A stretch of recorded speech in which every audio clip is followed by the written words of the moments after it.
Hello, we are students from Harmony School of Advancement. My teammates and I were assigned to prepare a project on the forensic technique blood splatter analysis. Blood is the pillar of life. It carries nutrients and oxygen to every part of our body while managing waste.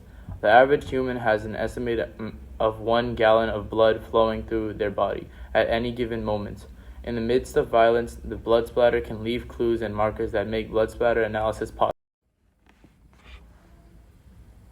The first medical observation of blood splatter, titled Concerning the Origin, Shape, Direction, and Distribution of Blood Stains Following Head Wounds Caused by Blows, became published in 1895 with the aid of Dr. Edward Piotrowski of the University of Krakow in Poland.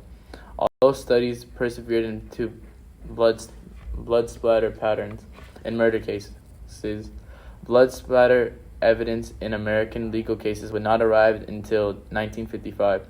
Whilst Dr. Paul Kirk submitted his findings within the highly publicized case of the state of Ohio versus San.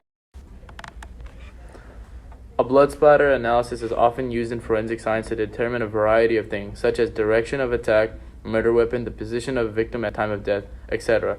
There are many different types of blood splatter patterns, such as drip stains, transfer patterns, blood splatter patterns, etc.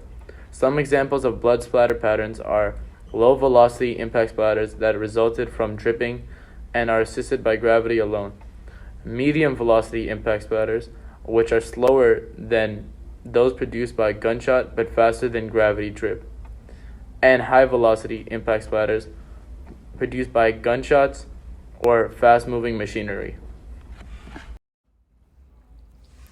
Although blood splatter analysis is a widely used method, our group wanted to test the reliability of this method. We decided upon specifically testing low-velocity impact splatters and high-velocity impact splatters. We set out to answer how different weapons/objects at different distances affect the blood stain in a crime scene environment, and we went on to hypothesize that if different objects such as a knife, hammer, and a block of wood were to be covered with blood and made a high-velocity impact splatter on the ground, the blood splatters created would vary in size, diameter, and height.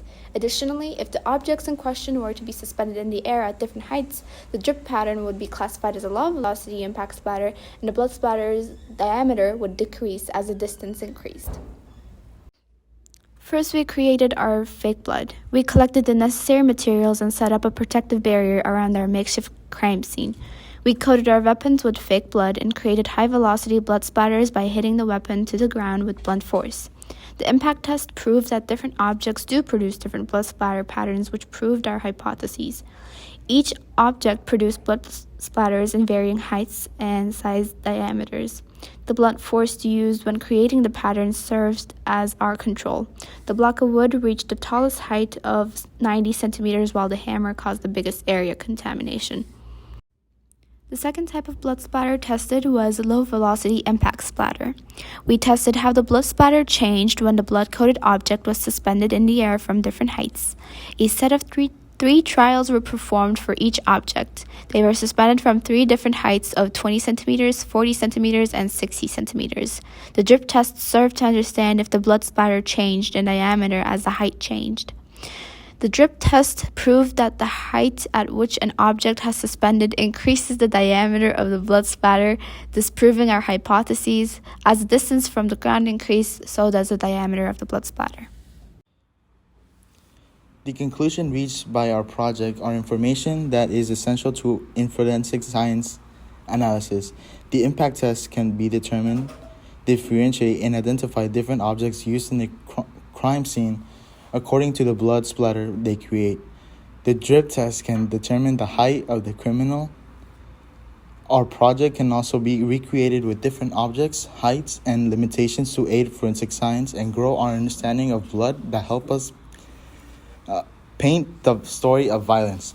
Throughout the course of our project, we kept a journal to document our progress. In one of our entries, we expressed how challenging it was to get the correct consistency of blood when we created our fake blood. Additionally to the journal, we specifically documented specifics of each splatter pattern in the spreadsheet, explaining why and how they were different. Thank you for watching Harmony School of Advancement.